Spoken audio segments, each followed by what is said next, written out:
The cosmic horror story that is Absolute Green Lantern continued this week with the release of issue number 5. For those that haven't been keeping up, the Absolute version of the Green Lanterns are significantly different to what we're used to seeing.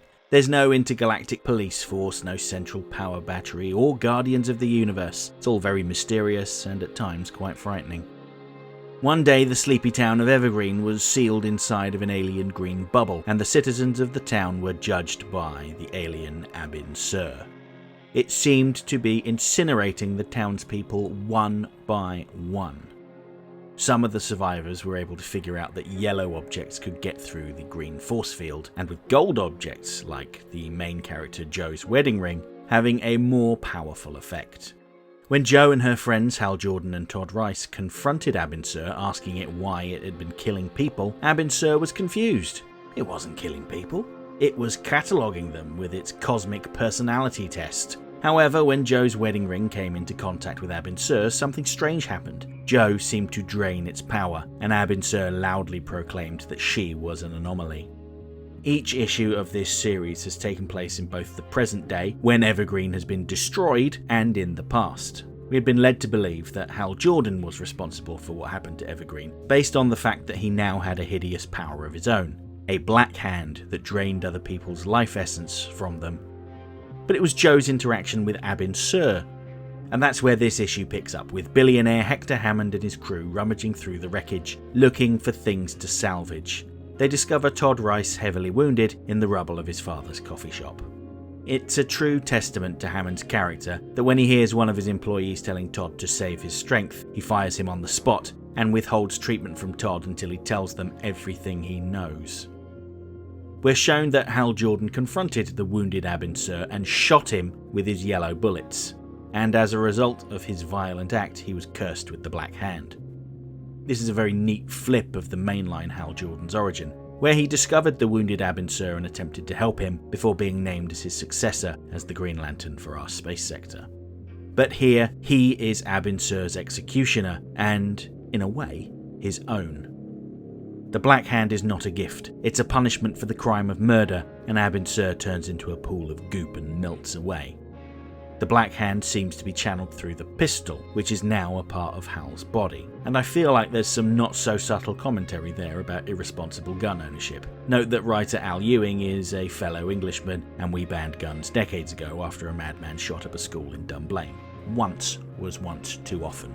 It's interesting to note that Abin Sur says that an Abin Sur cannot be appointed, as if it wasn't its name but a title instead.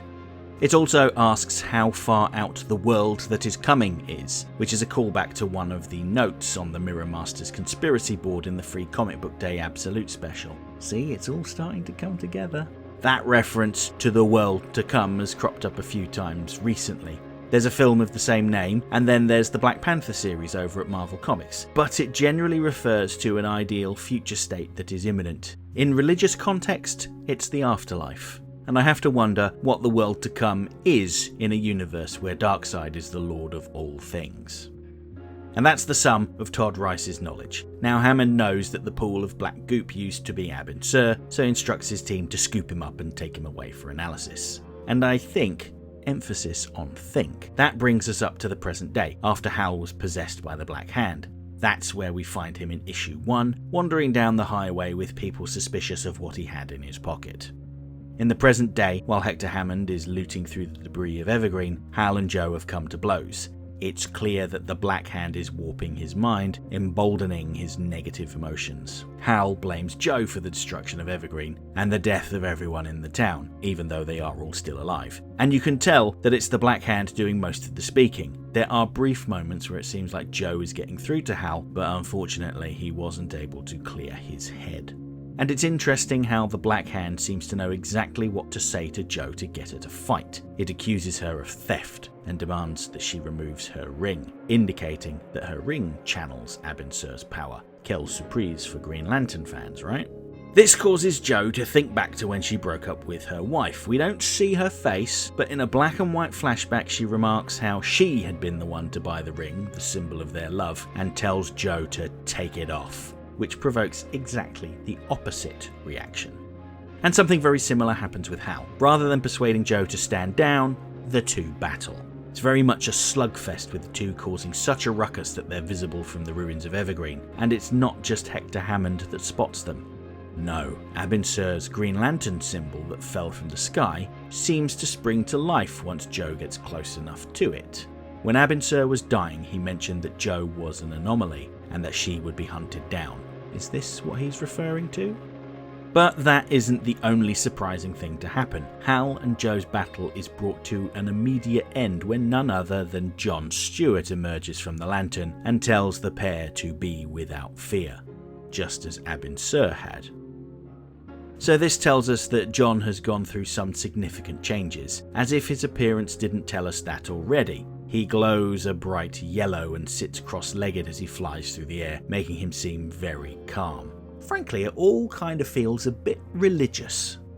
The yellow light is traditionally associated with fear, but John seems far more zen and passive than you might expect an agent of terror to be. The fact that he's repeating things said by Abin Sur also indicates that he is more removed from the situation and likely has a better understanding of what's going on. And maybe he'll share some of that understanding with us in the next issue.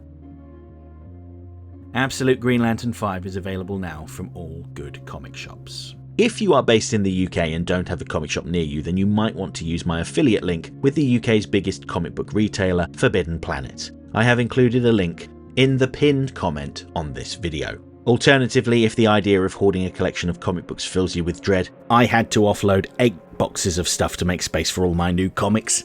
Jeez.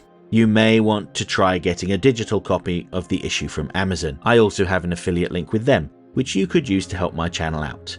This is also included in the pinned comment. To those that have read this issue, what did you think? One little detail I liked is how Jo's ex-wife mentioned their wedding vows. In the brightest day and the darkest night. And there was me thinking that there'd be no oaths in this Green Lantern series. What are the bets that the lady in pink assisting Hector Hammond is Carol Ferris? After I correctly guessed Primus of the Omega Men's identity over in Absolute Superman, I feel like I'm on a bit of a roll. And finally, I just wanted to say that the solicitations for October's Green Lantern number 7 kinda spoiled the last page reveal for me. The cover shows us John Stewart and Tomar Ray, so I feel like some of the impact of that last page was lessened. But I guess that's what I get for trying to keep on top of things. Let me know what you think in the comments below. Next time.